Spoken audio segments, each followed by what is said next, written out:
And then there's Mario and Luigi Superstar Saga. But most importantly of all, and they didn't even technically announce it. They just kind of showed a little crawl, like an image crawl of other Game Boy Advance games that would be coming eventually. At the very end of the ticker, what was there? You didn't even get the entire box art, but it was there. Golden Sun was there. I don't care if it's not a remaster. I don't care if it's not a port. I just want everyone on planet Earth to be able to play Golden Sun. And soon enough. You can. Now, that was one of the ones that was slated for a Nebulous later. Sure. So it wasn't one of the but launch still, ones. like, seeing it on the list. The fact that it's on there I can sense your excitement through Discord. Oh, yeah. I was like, I know. I was just like, Mogan is at home screaming. Oh, my gosh. The kittens are running around in fear because they don't know what's going on. They don't understand why Mom is so excited. They didn't get it, but they'll understand soon enough. When they get their own Switches to play Golden Sun. I'll get them both Switch lights.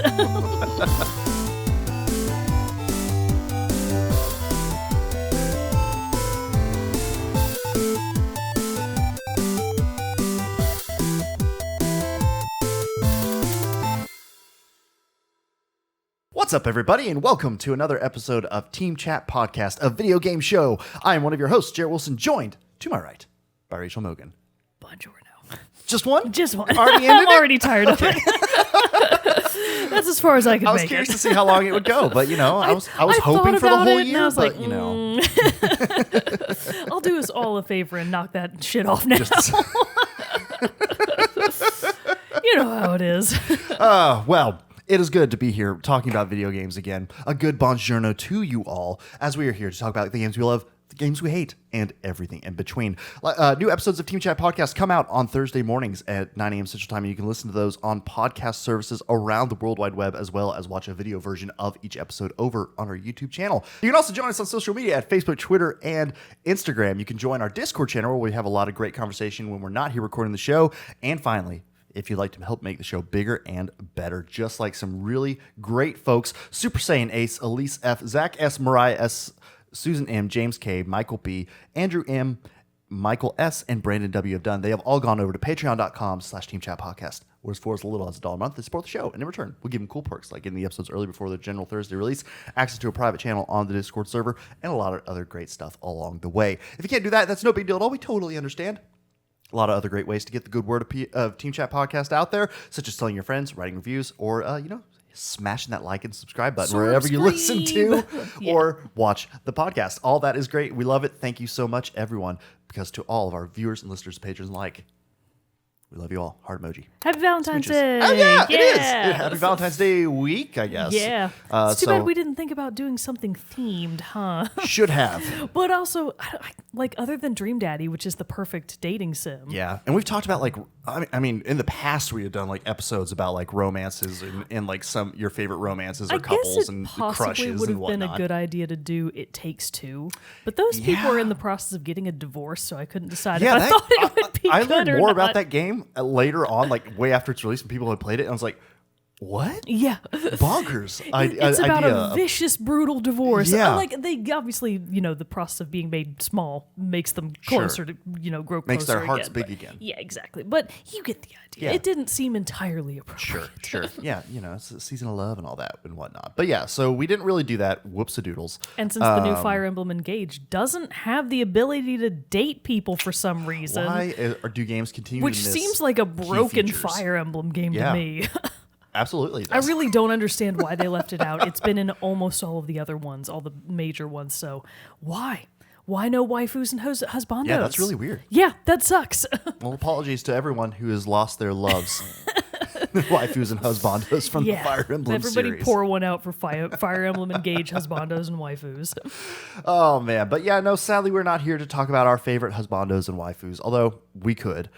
We are, though, here to talk about some simply incredible news. I mean, just so much just news. Banger after banger announcement. Packed into such a small amount of time. 40 minutes, something like that? As is the Nintendo way. Oh, man. But yes, we're here to talk about and recap the Nintendo Direct from Wednesday. Yeah, last Wednesday. And wow. It was just, like, it was kind of cool because it was like, I don't know, I feel like with the holidays and everything else, it was like, I kind of, in a way, forgot that it's like, oh yeah, we're in a new year. There's going to be new shit coming out. And so it was kind of like I just saw like Nintendo Direct. Oh, cool, a Direct's happening. I'll kind of keep an eye on it or something like that, see what's happening. But then I started watching it, and then it's like, oh no, here's what we got coming out in 2023, and they gave a lot of awesome announcements. They did. Surprise drops. Some of which were just like out of the farthest left field, like things that I did not see coming at all. Yeah. Some of them I learned later, like people kind of knew there were maybe rumors about them, but Sure. I didn't hear any of that shit. So that was all brand new information to me. So we're just going to talk about the Nintendo Direct and share some of our favorite announcements, the games we're looking forward to the most, and just overall thoughts and opinions. So, without further ado, shall we dive in? No. We can go ahead and dive in. I'm just going to say, so the thing that I want to start with is one of the ones that isn't really a new game because I feel like, A, it's at the top of my mind. Sure. Because it's currently Splatfest right now. Oh, that's right. While we're recording, it's still the tail end of the chocolate-themed Splatfest. That's what I was going to say. Like, what are the themes? The three teams are dark chocolate, milk chocolate, and white chocolate. Nice. Personally, I prefer dark chocolate, but everybody convinced me to join team milk chalky milk because of the emotes, which makes chalky sense. Milk is chalky the milk, best yeah. milk. So we've been playing basically all weekend, or at least I've been playing basically all weekend, and it's probably the most I've played of a single Splatfest so far in Splatoon 3, like just sheer hours wise. Sure. Having a blast with it. As I take big breaks from Splatoon 3, but every time I come back, I'm like, this game fucking rules. I gotta be playing this more. Yeah. So along those lines, they announced that there is going to be a pretty big expansion for Splatoon 3. So similar to what they did with Splatoon 2 with the Octo expansion. Yeah, that's what they called it. With the Octoling expansion, there's going to be Splatoon 3 Side Order, which looked very, I don't know, like very dark and kind of creepy because it barely showed anything from the new expansion other than an Octoling girl in all white, in like a washed out white world. You know how when coral dies, it becomes white? Yes. It looked a lot like that. Like it looked like a dead coral reef almost. And there's a going theory that it might actually be a very loose spin-off or loosely based off of the final Splatfest from Splatoon 2, which was Team Chaos versus Order. Cool. Chaos won. So the theory is that like, so is this what's going to be, sort of if Order had won instead? Is this sort of the alternate universe of that? Yeah. All kinds of theories floating around out there. The point is, it's probably going to be a big, meaty expansion like the I keep wanting to say Octopath Traveler, but that's not it. Kind of like the Octo expansion was for Splat 2 in that it's going to be another big campaign, which is like a given. They're going to put another big, meaty campaign in there, which is unfortunate because I haven't yet finished Splat's 3 campaign. I'm not really close. I'm halfway done, I would gather. So it's going to be a big, meaty campaign expansion. And then I think they're doing all kinds of non-expansion related stuff with just the base game in general. So that's cool. Where did I have this in my big old list? It's a big list, unfortunately, everybody. Yeah, there was some stuff. Oh God, not Fire Emblem. Here we go. All right. Yes, the Inkopolis expansion. So with the new paid DLC, they're bringing back OG Inkopolis. So like the big social plaza where everybody stands around and you can see everybody's posts and stuff. The one from Splat 1. Oh, that's cool. It's very nostalgic for everybody. And along with that, Callie and Marie are going to be back in Inkopolis, which very cool. They're, the poster children of the Splatoon series, even though they haven't been in, they've been in actually all of the games so far. They keep coming back. So very pleased to see OG Inkopolis. I think it's going to be a really fun time. They're also bringing back a few of the features that were included in Splatoon 1. I think the one that wasn't confirmed was Battle Dojo. Okay. Maybe they'll bring it back. Maybe they won't. We'll have to see about Later that. expansion. Does Splatoon have a history of like more than one expansions, or is it usually just like one big one? It's usually like, just there one you go. big expansion, and then that's probably it for like new content. Sure. They'll keep adding new stuff along the way. Like every now and then they'll do a little drop of maybe new weapons or something like that. But the lifespan of most Splatoon games has not been incredibly long as far as they keep adding stuff. Right. The servers are still up. People still play those games, but they don't have like 10 years of support or even 5 years of support in most cases. So I'll be interested to see how much longer they keep adding stuff after the Side Order expansion, because that kind of feels like a signal to me of like, okay, we're going to do this one other big drop like you're used to, and then we're kind of going to start trailing off of new stuff for the game. So we'll see about that. I could be wrong. But still, exciting stuff. Lots of exciting announcements. And for big Splatoon players, such as yourself, that is incredibly exciting to be getting to get a look and see what you're going to be getting in the new DLC. Absolutely. So, also in the Direct, they gave us a closer look at Pikmin 4. What are you thinking about that? Because obviously, you're a big Pikmin fan. I am. I'm a big Pikmin fan. I don't want to say jaded. I'm just nervous. Okay. Because remember, the one game that in the Pikmin series that I didn't like was Pikmin 3. Right. I just didn't like its mechanics as much. People raved about it. People said it was incredible. I hated the juice system because essentially it reintroduced the constraints that were more prevalent in Pikmin 1, which is you're on a timer. You have a very limited amount of time to do XYZ thing or you lose the game. Pikmin 2 did away with that by introducing time, like there's a day and night cycle, but there's no restriction on when you're supposed to complete things. So you could take a much more leisurely pace about just, going around and collecting your treasures. Pikmin 2 was a very consumerist, capitalist game, and honestly, I liked it better. Yeah. Splatoon 3 introduced this, not Splatoon 3, Pikmin 3 introduced this juice thing where you have a set of, I don't know, pick people. I don't know what they're called. Whatever Olimar is called, whatever his people are, a little series of crash landers on what we know as Earth where the Pikmin live, and their whole thing is they have no food. So the goal of Pikmin 3 was you have to use the Pikmin to collect a certain amount of fruit or food every day to then turn into juice for your crew to survive. So it was a more survival-based game kind of in that way, but obviously it was really just resource management and a certain amount of strategizing. I just didn't like it. I just did not. It didn't click with me. Just a little too far of a departure from the first two. It was a little bit too far of a departure, and I think I'm the only one still harping on this, but I loved the swarm mechanic. So in Pikmin 2, and I think Pikmin 1 as well, you had the ability to either throw your Pikmin onto enemies to do damage to them, and also for items as well, or you could just sort of use I think it was on the GameCube, so it was the C-Stick, like the little orange-yellow C-Stick that nobody ever used. Right. You could use the C-Stick to direct all of your Pikmin on the ground to swarm something. I just really liked that mechanic. I thought it made it feel so fun that you could either be throwing or swarming at any given time. I don't think they're ever going to bring it back. It wasn't in Pikmin 3. It didn't look like it was in Pikmin 4 from the trailer. Right. But I'm not gonna say no, and I'm probably gonna buy the game regardless. So I'm still really excited about Pikmin 4, but I am just nervous about some apprehension.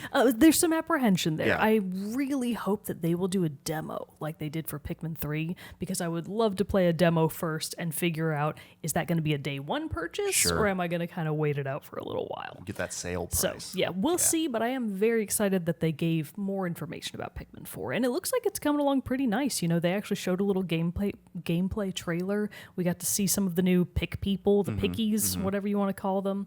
Hopefully none of them are named hopefully none of them are named Brittany like in Pikmin 3. One of your crew members was just named Brittany. I was like, really? Your main captain is Olimar. Not in Pikmin 3. Oh, not in Pikmin 3. No, not okay, in Pikmin okay. 3. I was like, you got these different names and then there's just Brittany. No offense to the Brittany's out there, but it's like still. It's what just are you doing in Pikmin? It just didn't make any sense. Yeah, Just sure. that I never got over that, but I'm excited about it. They showed some new Pikmin. They showed Ice Pikmin. Ooh. So they had a couple that are coming back from previous series, like the Rock Pikmin and I think the Pink Pikmin maybe. But then they showed off the Ice Pikmin, which you'll be able to throw into water, and they freeze the water so that all the rest of your Pikmin can walk over it. And there's gonna be a dog. Did you see that from the trailer? I missed that. There's like a weird Pikmin dog. Oh wait, no. Yeah, I know what you're yeah. talking about. I did see him. He's like yellow and like has like red feet and stuff. And He looks like the like- yarn dog from Yoshi's Crafted World. Yes. He looks exactly Yeah. like that. But anyways, there's a dog. I don't know how I feel about that, but whatever. I'm trying not to be too pessimistic about it. I was just like, why? Just give me the swarm feature. I don't want this fucking dog. Well, I mean, the big question that I have now is, can you pet the dog? Like, like that is what the Pikmin fans are clamoring to know. They are clamoring to know that your Pikmin like get on the dog and ride it as like a little transportation device. Hell yeah, that's awesome. And it also does other stuff. Like they showed it running into things like a bowling ball into pins. I was like, why? To like knock over walls and obstacles and stuff. Right? That's fun. Seemed That's weird. Fun. I'm not gonna knock it until I try it. I just gotta keep telling myself that. But yeah, Pikmin 4 looks very interesting. Excited to learn more, but nervous. Yeah. That's my TLDR. No, for sure. But while you're waiting around to decide how nervous you are about Pikmin 4 and to learn more about that, you can start playing a great collection of classic games. I thought you were going somewhere else with this. But Oh, no, ahead. sorry. No, This is another segue. We'll segue into the next segue. But one of the other big announcements and actual like shadow drop announcements like, hey, guess what? We're announcing this thing and here it is for you today. You can now play a select gathering of both Game Boy and like OG Game Boy and Game Boy Advance games. Game Boy Advance is the one that people are excited. Like the Game Boy stuff, I couldn't give fewer fucks, frankly. But Game Boy Advance, that opens up a whole new world. It's there's some new shit going to be happening. But like, let's take a look here at some of the games that you can find on Game Boy from the Game Boy selections. You have good old Tetris, Super Mario Land 2, Metroid 2, Return of Samus, Kirby's Dream Land, Legend of Zelda, Link's Awakening. I am pleased to see OG Link's Awakening. That is fun, especially since there's the remaster or the remake that recently came out. That is kind of fun to be able to go back. Plus, you've heard that was my very first Zelda game. So it's like, of course. I have a soft spot for that. Gotta play that one again. Alone in the Dark, The New Nightmare. I couldn't believe that Alone in the Dark was back. I was like, really? Just doing that. Just going in all in for it. Game & Watch Gallery 3, Gargoyle's Quest, and Wario Land. Oh, there's even... there was and more coming soon. So like Link Oracle of Seasons, Oracle of Ages. I am very excited about those the two. OG Pokemon trading card game, which I was kind of like, do I play that? I don't know. So really cool to see some of those old games. But then it's the Game Boy Advance ones that got you pretty excited. The Game Boy Advance ones that I care about the most, and it's technically not listed here. Well, one of them is obviously Legend of Zelda Minish Cap. Yeah, I've been trying to just talked about that. Yeah, I've been trying to spread the good word of Minish Cap for years. I'll play it. And I am so happy to see that the what I consider the epitome of the handheld Zelda games is finally back and playable for a wide audience. I think it's such a fun game. I've said this many times. It has not aged. Yeah. The way that they did that beautiful pixel sprite art still holds up to this day. It looks stunning. It is still super fun to play. If you've never played a Zelda game, play Minish Cap. Yeah. If you've played all of them but you haven't played Minish Cap, play Minish Cap. It's the best. Just get into it. Just get in there. Some other ones that are coming that I didn't care about were Super Mario Advance 4, Super Mario Bros. 3. Fuck that guy. Yeah, fuck that guy. WarioWare Inc. Mega Micro Games, Kuru Kuru Kururin, which I think is how you pronounce it. Mario Kart That's just a fun title to Super say that Circuit. like 5 times fast, you know? I am a little jazzed about Mario Kart Super Circuit. That seems That like is a pretty fun cool one. to get like the old OG Mario Kart in there too. And then there's Mario and Luigi Superstar Saga, but most importantly of all, and they didn't even technically announce it. They just kind of showed a little crawl, like an image crawl of other Game Boy Advance games that would be coming eventually. At the very end of the ticker, what was there? You didn't even get the entire box art, but it was there. Golden Sun was there. I don't care if it's not a remaster. I don't care if it's not a port. I just want everyone on planet Earth to be able to play Golden Sun. And soon enough. You can. Now, that was one of the ones that was slated for a Nebulous later. Sure. So it wasn't one of the But launch still, ones. like seeing it on the list. The fact that it's on there I can sense at all. your excitement through Discord. Oh, yeah. I was like, I know. I was just like, Mogan is at home screaming. Oh, my gosh. The kittens are running around in fear because they don't know what's going on. They don't understand why mom is so excited. They didn't get it, but they'll understand soon enough. When they get their own Switches to play Golden Sun. I'll get them both Switch lights. I mean, the good thing about a lot of these old Game Boy titles is that because they're all going to be through the online expansion. Right. So if you have the online expansion subscription, you'll be able to play all these games for free. And for some of them, the ones where it's applicable, you'll be able to play them co-op, which like OG Tetris co-op, that sounds pretty fun actually. So I'm excited about that. You know, the Mario Karts, those all sound like they're going to be a good fun time for everybody involved. For sure. What was one of your next favorite? I mean, I know there's a couple big ones that we haven't hit on yet. Do we want to jump to the big, exciting stuff first, or do we want to talk about some of our smaller little favorites? There are a couple of the small, weird ones on here that I just kind of want to touch on. Sure. Mostly just because I think they look interesting, but I will probably not play them, to be quite honest. Top of that list is Bayonetta Origins. Yeah. Yeah, so Cereza and the Lost Demon. This is a spin-off of the Bayonetta series, and it stars Cereza, the star of the first two Bayonetta games. And when she's a child, like maybe she looks like she's probably 10 to 15, probably more like 10 to 13 in the game. She's adorable. Her outfit is so cute. Her hair is divine. And it has this really interesting storybook graphic style. It's not a 2D side scroller, it's a 3D one, but just the way that it's done, it almost sort of reminds me of Okami in a certain way, in that it looks like paper almost. So really interested in the art style, but the gist is that you're trying to find your mother, I think. Okay. And you have to pair up with, because obviously Bayonetta, controls demons and stuff. Right. So you pair up with this demon that looks like a big cat, Cheshire. And you don't actually control, as Cereza herself, you don't fight your kid. That makes perfect sense. Instead, you sort of give commands to the big cat demon, and the cat demon fights other stuff. Okay. And you, as Cereza, just kind of have to run around and not die while the cat does its thing. That's kind of where it lost me.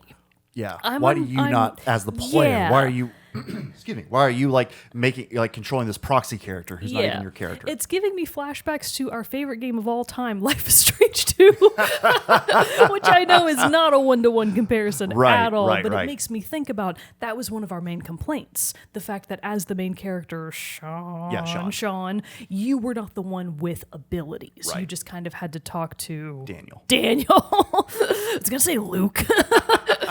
You just kind of had to be like, Daniel, do this thing. And that's what it gives me flashbacks to. So I think it looks like a really interesting game. I hope it does well, just because I like the concept of weird spin-offs like this of established series. Yeah. But I'm not sure that I will ever play it. For sure. Understand that. One of the other announcements that I was super excited about, because last year it was one of my most anticipated ones of getting to play, and there was still no news about it at the beginning of this year, but they did announce that Advance Wars 1+2 Reboot Camp is coming out again on April 21st. It was originally supposed to be released, I believe, last March.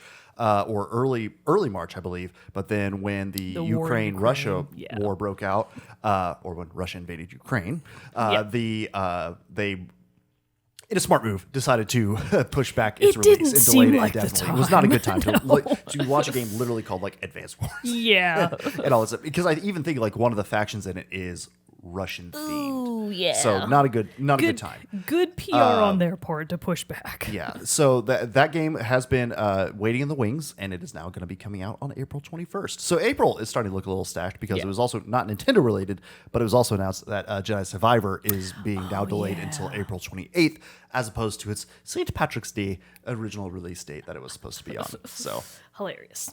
Another one that I don't care about, but I know a lot of people are really jazzed about, Xenoblade Chronicles 3 is also getting what looks like a pretty big expansion. Yeah. So volumes 3 and 4 of the expansion pass are slated for, I think, this year. It's going to introduce some new characters and some other new stuff for people to do in that game. Not going to go into it because, frankly, I don't understand Xenoblade Chronicles at all. And I honestly don't care, but I know that people are jazzed. So it's like, all right, good for you. I'm happy for you.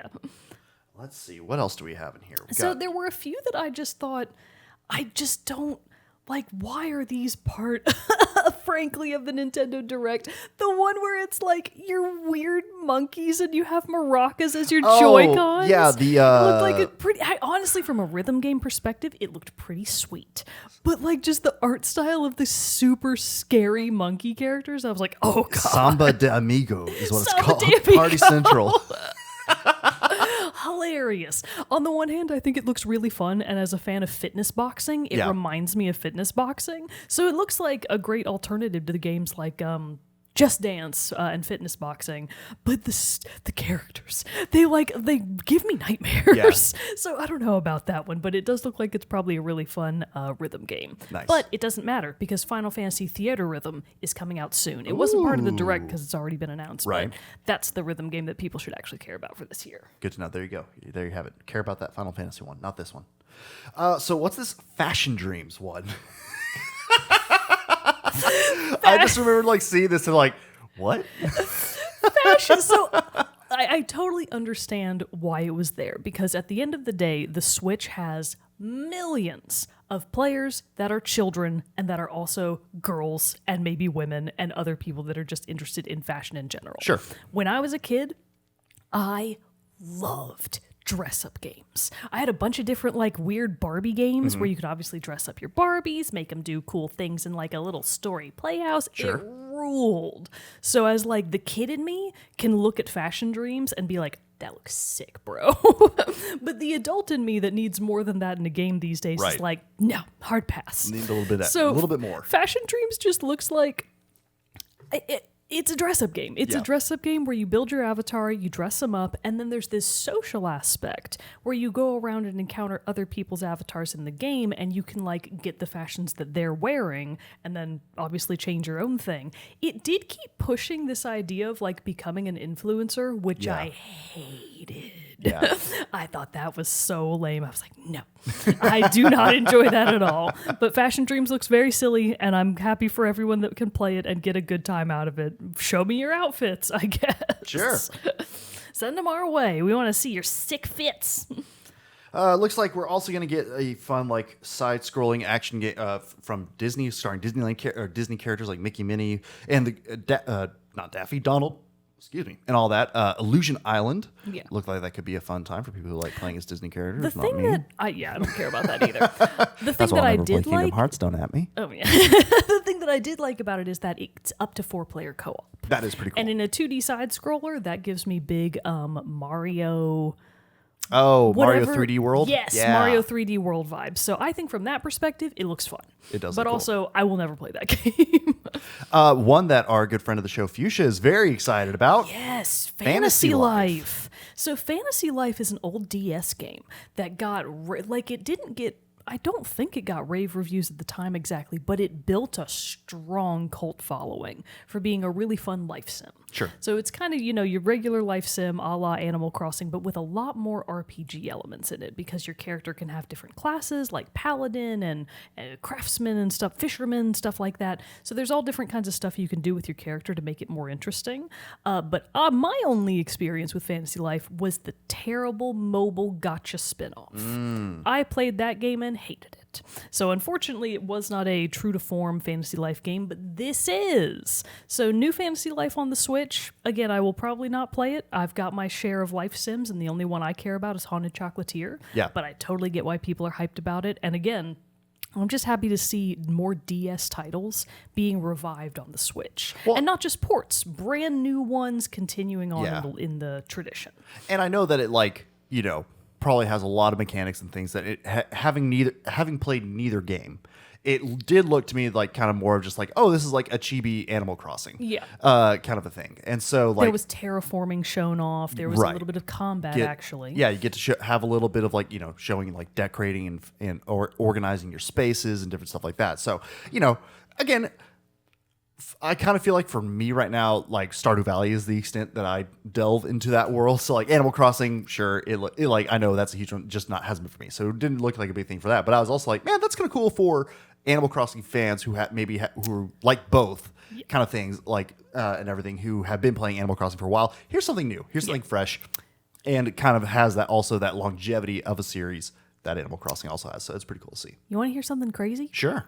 I've been loosely considering selling my Animal Crossing New Horizons game.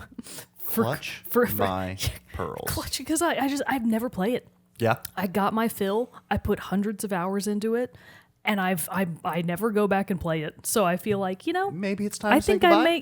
I think I may have gotten all that I wanted out of that game, and I think it might be time to say goodbye. But we'll see. We'll see how We'll hold desperate a I funeral get for it all. whenever you sell it. Because that's the thing, is that there's so much coming out this Yeah. year that I'm like, oh my fucking There is a god. lot. There's a lot. I'm maybe trying to get a PS5 still, and those games are fucking $70. So it's like, if Animal Crossing can get me $20 a credit back at GameStop, that's pretty good. At least the only thing I will say Yeah. that is in the PS5's favor, at least in that, they're not Nintendo, and they actually put their games on sale. Yeah, good point. Sick burn, dude. So, Pretty sick bird. at least, and now especially too, like there's a solid collection of games that are like going to be pretty cheap and stuff like that too. Slash, you can also borrow any of mine that are on disc. Another one to just touch on, they didn't really show off anything new about it other than a playable demo for probably a day one purchase for me, Octopath Traveler 2. Yes. I can't believe it's already coming out. Yeah, that seems quick. It's coming out on February 24th. Oh, this month? It is a mere 2 weeks away for us. And that's a day one. That's one you're going to snag. Even if it's just to make sure that they, again, kind of like with, we'll talk about that in a second, kind of like with some other games, I just want them to know that I like what they're doing and I want to directly support them with my money so that they will continue to make those games. But I have been meaning to go and download the demo. The only reason I haven't is because of Splatfest. I've been putting all of my time into that. But yeah, I'm really excited for Octopath Traveler 2. I don't know what character I'm going to be in the demo yet because I haven't really...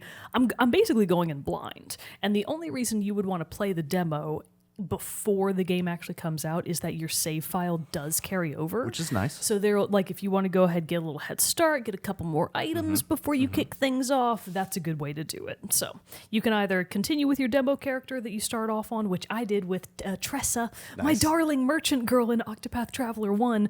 This time around, who knows who I'm going to be. Because it's not the same characters. It's not like a continuation of the story. It's like different. No, it's a whole new cast of characters. There's still 8 of them, of course. The actual... Do their names spell out Octopath? Oh, good question. Because like you told me that like a month ago that happened. That's where the name comes from in the first one. I was like, holy shit! Like I said, I haven't looked up anything about it. Haven't played the demo yet. But when I go download that demo, I'll let you know. All right, yeah. Please let me know. Ooh, although you might not know all the characters available.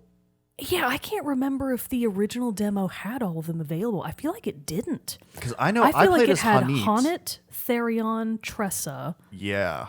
I don't feel like you could start as anybody. I don't think you could.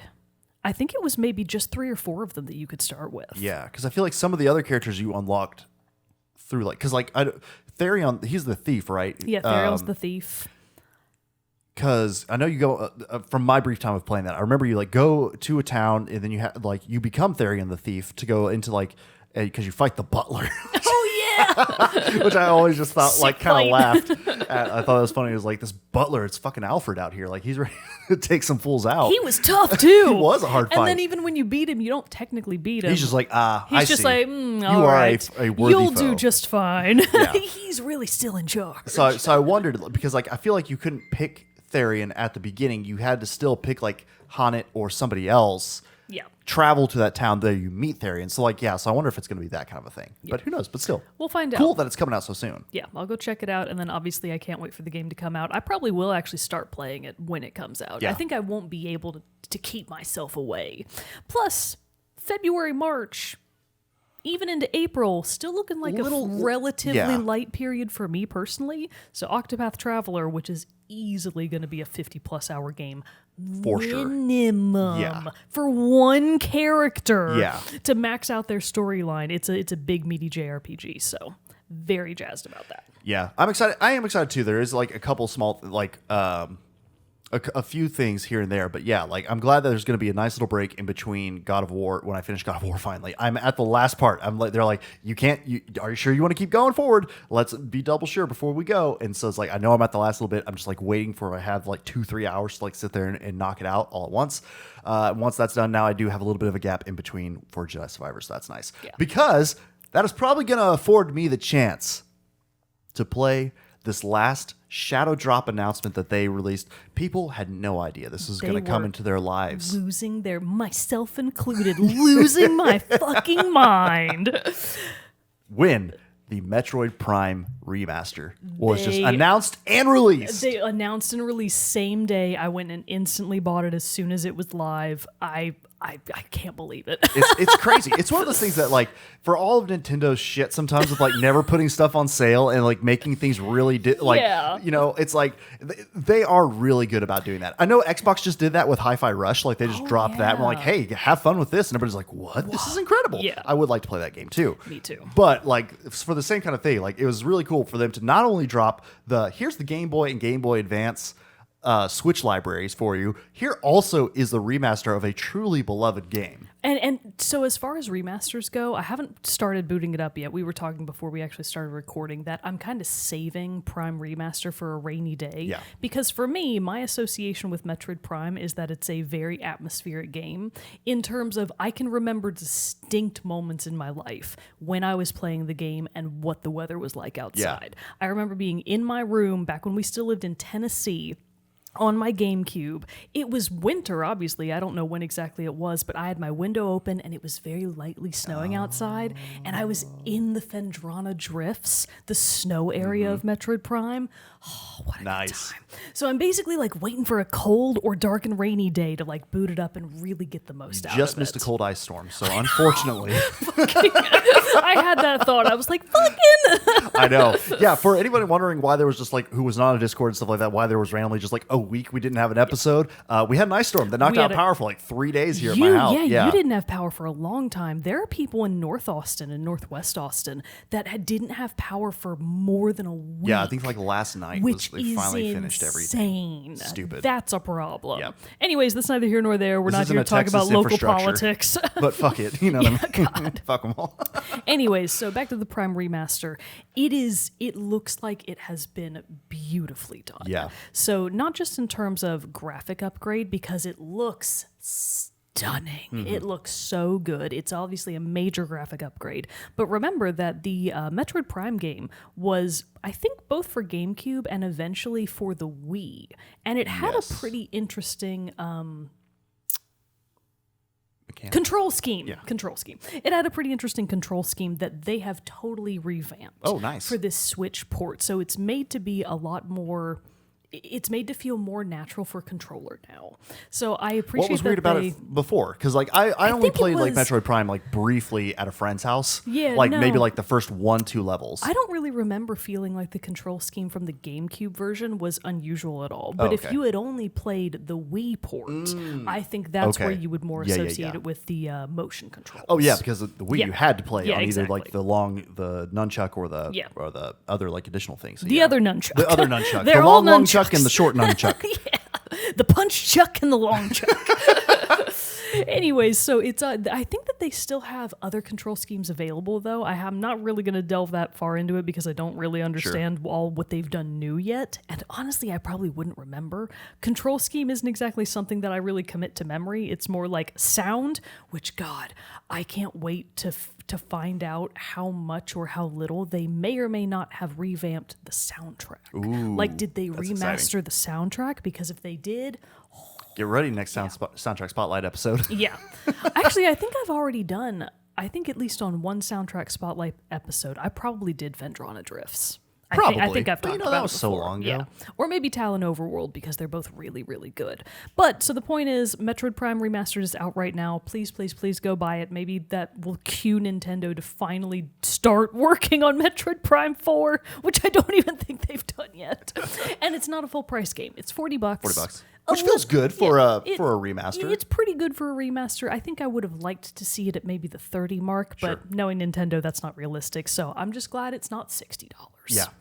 Another like full price game, or like Tears of the Kingdom is going to be because Tears of the Kingdom was announced as their first $70 title, which we'll get to was a that big in just a hullabaloo. second. Yeah. I did want to read a quick little note over on our Discord from one of our patrons, Brandon W, who has already played and beaten the Metroid Prime remaster. So fast. He says this remaster re-solidified Prime as one of my favorite games. It's probably a top 10, definitely a top 20 at least. And now that I've played the remastered version of Prime 1, I need remasters of Prime 2 and 3. Yeah. It just has to happen. New players will probably want context for Prime 4, and there's currently no convenient way of playing 2 and 3, so I find it hard to believe that Nintendo isn't at least considering 2 or more remasters in the near future. So, Brandon is a huge fan of Metroid and stuff like that, so to hear that glowing praise is a good knock in its belt. Yeah, he's a tough customer to please. So anytime he's got like high praise for a game, it's like, all right, trustworthy Play that source. game. Yeah.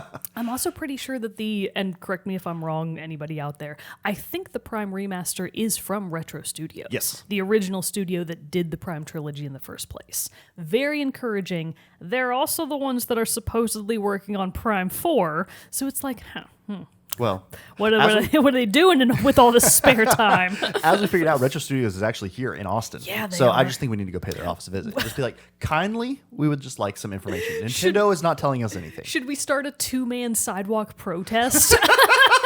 There's people coming to work. What are you guys doing? We just want to know. We Just want to know what tell us. Prime Force. Where is it at? Maybe if we get really aggressive about it, we'll gain some steam and they'll actually say something. So yeah, boy. but very exciting though to get that release and to get that out. Yeah.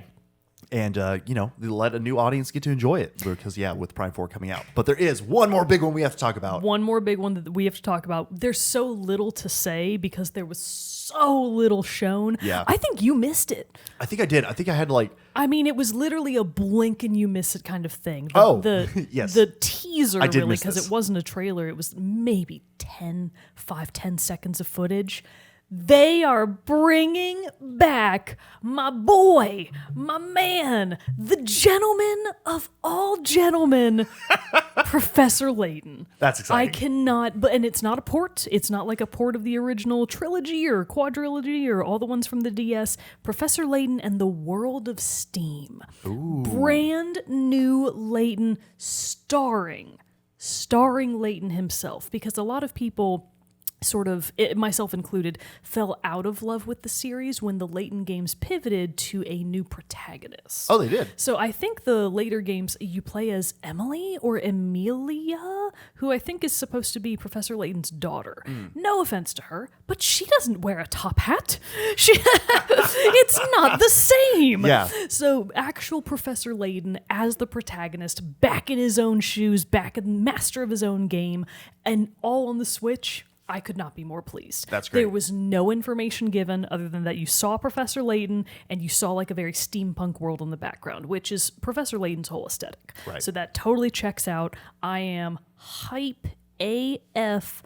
I'm also going to have to maybe start doing math on the side so that I Build can your skills back up? build my skills back up, because a lot of people forget those games were hard. Oh, then that is a hard pass for me. The puzzles in Professor Layton can be brutal. It's the kind of game where like it gives you a certain amount of hints, and even then you still might not get it. So I've had to use walkthroughs many a time in my Professor Layton timeline, and I'm not going to be ashamed to do it again to enjoy Professor Layton in the World of Steam. Again, this just sort of circles back to the Fantasy Life conversation. I am so happy to see DS-only titles making their way and progressing into the future on the Switch and not just being straight ports or something. Yeah. That gives me hope that maybe Phantom Hourglass and Spirit Tracks might someday get another sequel to their timeline, but we'll see about that. So that's really cool. That is really cool to see it. But like, as has been Nintendo's history with these like quick teases, they did it with Bayonetta 3, they did it with Metroid Oh Prime my God. 4. Who knows? How long do you think? Like, I know that these are more puzzle-based games, but not saying that's easier to develop than another. No. But like, still, like, what do you think? Like, so here's estimate. the thing. The Professor Layton series and the new game included are from Level 5. Level 5, I actually know very, very well currently from mobile gaming. Level 5 is all over mobile games. They either produce or publish or develop a wide variety of mobile games. They are on it. So from Level 5's perspective, I don't have any concerns.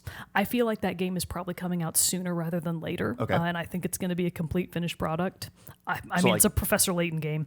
I wouldn't be surprised if it came out toward the end of this year. Okay, that's what I was going to say. I feel like it might be a holiday release. Yeah.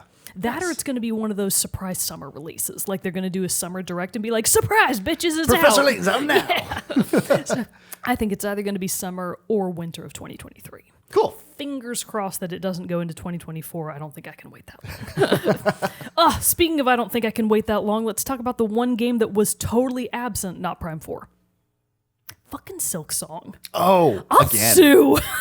Okay, but did you somebody. see? I saw on Twitter a QA tester who's working on Silk Song tweeted out and just said like, "Look, we know you're waiting, but just know it's incredible." Okay. And like basically saying like it is a fantastic game. Yeah. Do not worry, fans. Like it's gonna be worth the wait. You know, I will say this time around, I really, really hope that Silk Song is a full price game, because it might be an indie game, but it it is the quality of full price game. Right. If Silksong came out and it were $60 on the Switch, I would happily pay that. If it came out and it were $70, I would be like, great, take it. Go. I want you to have my money. For a good game, I want to give you my money. Right. So I will try my best to be patient. I obviously have to get through Octopus Graveler 2, Metroid Prime Remastered, Right. Tears of the Kingdom, which we can talk about last because that's obviously the big showcase. Right. And all the other Golden Sun eventually. I know. It's probably going to be available this year, so I've got plenty to keep me busy. I know. I saw this stuff coming out, and I said in the Discord when we were watching this, I was like, I think I'm gonna be playing my Switch a lot this year. Like, it looks like there's a lot of stuff gonna be coming out. I don't think we mentioned it, but the Splatoon expansion, I think they listed a loose release date of spring 2023. Oh, nice. So that So coming expansion is soon. probably coming out in time for summer. Yeah. Very cool. Which makes sense because the game released in like July of last Yeah, year or something like that. exactly. So that makes sense. Yeah. So they would want to do that. A timely little DLC pack. Well, let's wrap it up then and talk about the Tears of the Kingdom. So for me at least, the big news about the Tears of the Kingdom new expanded gameplay trailer was what they didn't say, which is they're not delaying it anymore. So Nice. that's always the concern is with games like that, like we see it with the Jedi Fallen Order sequel, all these other big title games that delays are really, really common. I was worried that it was going to get delayed again. Didn't get delayed. Nice. Still coming out on May 12th. That's all I care about. So after I found out that it wasn't going to be delayed, great. Bye. I can enjoy this. Yeah, I enjoyed this. I can stop looking at the trailer now because, again, I want to go in kind of as blind as possible. Sure. But obviously I watched the trailer and saw that Link is like, he gets like a big weird tractor. What the fuck I was saw that. Like, what is this like What was vehicle? that? I don't know, but all of the memes are like police officers pulling Link over and being like, "Sir, you are 14 years of age. You are not qualified to be piloting this vehicle around Hyrule." I see people like do the like farming simulator and it's him sitting on it. Like, oh man, that's been So good. they showed off a bunch of weird stuff from it. I think we also heard Ganon's voice. Yes. So that was sort of the big thing, is that there was a narrator talking over the trailer, and it was all this doom and gloom, like I'm going to crush Hyrule kind of stuff. Typical Ganon shit. Right. Typical Ganondorf being a nonsense. Just being a blowhard. It did look like they were bringing back the Red Moon events, the Blood Moon. Yep. Where it's In a- like it goes and then like revives super hard enemies, right? Exactly. Yeah. So it looks like Blood Moon is absolutely still going to be a big part of the game. There was all this drama about like Zelda and Link, and like, is one of them going to die? Like, will they be able to beat Ganon? Obviously, fucking yes, they do. But what if plot But twist? what if? What if plot twist? Oh God, what if they actually kill Zelda off? That would be incredible. That'd be incredible. I like Zelda, but like just from a series perspective, that would be, they'll never do Well, it, because that's the whole obviously. thing, right? It's kind of like Mario with Peach. Every single game is like you have to rescue in some way Zelda from another situation. exactly. You're like, what are you doing? The things that I think weren't exactly talked about, but that everybody's sort of still wondering, is what are they going to do about the weapon degradation?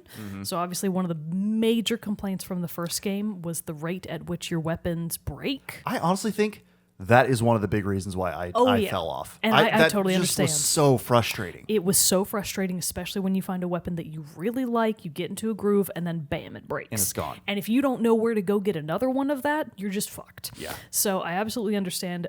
I hate that system too. So I hope that they either gave the weapons significantly more vitality or got rid of that entirely. I really hope it's that they get rid of the weapon frailty system. Just like at least do a thing, because I know like some The Witcher does this, or other like big RPGs like that, where your weapons will like decrease in quality over time and like may lose some stats like attack and stuff like that, but you just find like a blacksmith shop and repair it, or like a whetstone and sharpen them again. Like, give us that. Yeah, It I would was be happy to do such that. bullshit. Just like trying to like, and here I am in like didn't even finish Breath of the Wild, but I played the most of that than any other Zelda game that has ever been out.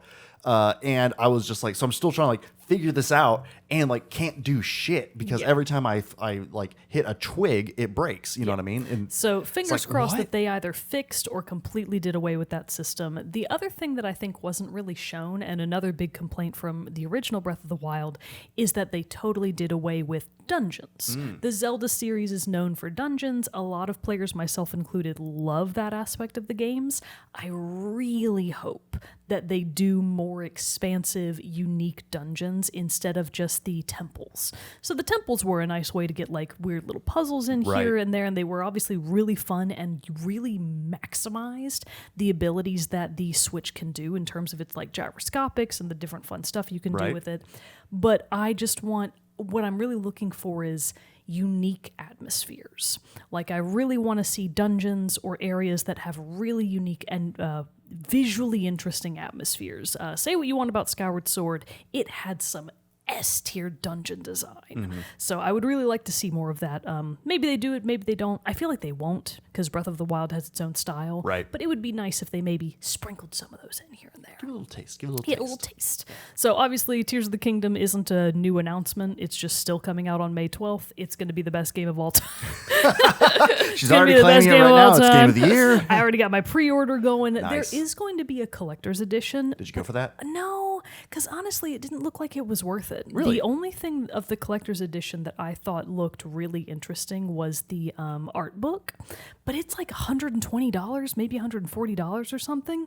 Oh, and you can get the Yeah. art. You can get the art book, Yeah. like on its own. And those are anymore- usually like a smaller, like condensed version anyway. Not even the whole thing. Well, this one looked really big. Oh, it looked okay. like a big, meaty hardcover Oh, book. So okay, at least that's I nice. understand that. But really, the older I get, the more I'm not very interested in those kinds of collector's editions. What I want is like official vinyl releases, just Yeah. because those are a super fun thing to collect, or things like the Sheikah Slate carrying case that they did for Breath of the Wild the first time around. That's a fun thing, That and is I fun. still use mine. That's my only carrying case because it's the best. It's Why would really I get cool. any It other looks like a ones? really great design. It's not. Yeah. It's mine's just a plain black one of fabric one that says Nintendo on it. And it's really high quality too, because I've been Yeah. using it for literal years and it is still in near pristine condition. Nice. So top quality product. I would like to see more of that kind of stuff in collector's sure. editions. Yeah, that's what I'm like too. Like I know it's been a thing which I somewhat understand, of like with some of the new. I feel like God of War Ragnarok did this with their collector's editions, and in like maybe even Horizon Forbidden West as well, where it's like here's the thing, and you'll get like a steel case and something like that, but you'll still get a download code for the game, not a disc. Yeah, and like I hate like that. doesn't bother me because like at one point like I know. I was especially like, no, I still want to be like the physical game collector, but I'm also running out of space. So like, I'm starting to be like, okay, I don't want to take up my shelf space with game cases because I want that shelf space to go to Star Wars figures. So it's like I'm okay with digital now. So my collector's editions are usually like, yeah, I want something that's going to give me like the statues, like like this Ellie statue Cool, from Last of Us Part 2. high-quality That kind of statues. stuff is cool. That's where I'll be like, ooh, Give me Thirst Trap Link. yeah, they're That really would be awesome. Are you kidding They're me? going for that with this would one. rule. But yeah, so that looks pretty good. It does look good, and like I said earlier, it is the first one that is going to be at that $70 price point. Yeah. Which People kind of rioted about that, but frankly, I don't care. it's time for like it's been a Yeah. It needs to happen, everybody. Like was I gonna know it happen. hurts Yeah. a little bit your wallet at first, but like game devs got to be paid. And all that stuff. And like, there is the inflation stuff. It affects other markets. It's going to affect this one too. And of course, the good old throwback. Look at what your N64 games were worth back in the 90s. Yeah. Brand new. Yeah. They were A little fucking expensive, expensive. Yeah. So, count your blessings. We're not back there. I look back at the launch price of like the PS3 Yeah. and then like convert that to current dollars, and it's like, holy fucking shit, Yeah. were my parents loaded? How could they Right? afford this? So yeah, I'm not terribly surprised to see the price hike. It does kind of suck. Like I understand people that had pre-orders at the $60 mark, through like your local GameStop or something, which is myself included. Kind of sucks, but also again, I'm happy to pay $70 for a game that I know is going to just be incredible. Well, and you're going to spend 400 Yeah, plus I'm hours. You know what I gonna mean? spend Like I the think- cost to enjoyment ratio, and that's how I usually look at it. yeah. Is like sure, I don't mind spending $70 for this because I'm going to play, like where it's worth pennies, less than a penny for how much time, like per like hour to dollar that I put in. So at my work, we get 2 floating holidays of Nice. paid time off per year. I'm cashing both of them in for Breath of the Wild release weekend. I'm going to take that Friday and the next Monday Very off cool. so that I can just play.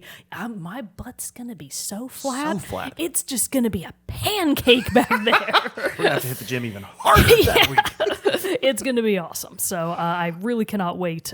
There's really nothing else to say other than that. It's going to be good. Yeah. It's going to be incredible. Really hope there's not a section of the game that tanks the frame rate like the Forbidden Forest or whatever it was called in the first game.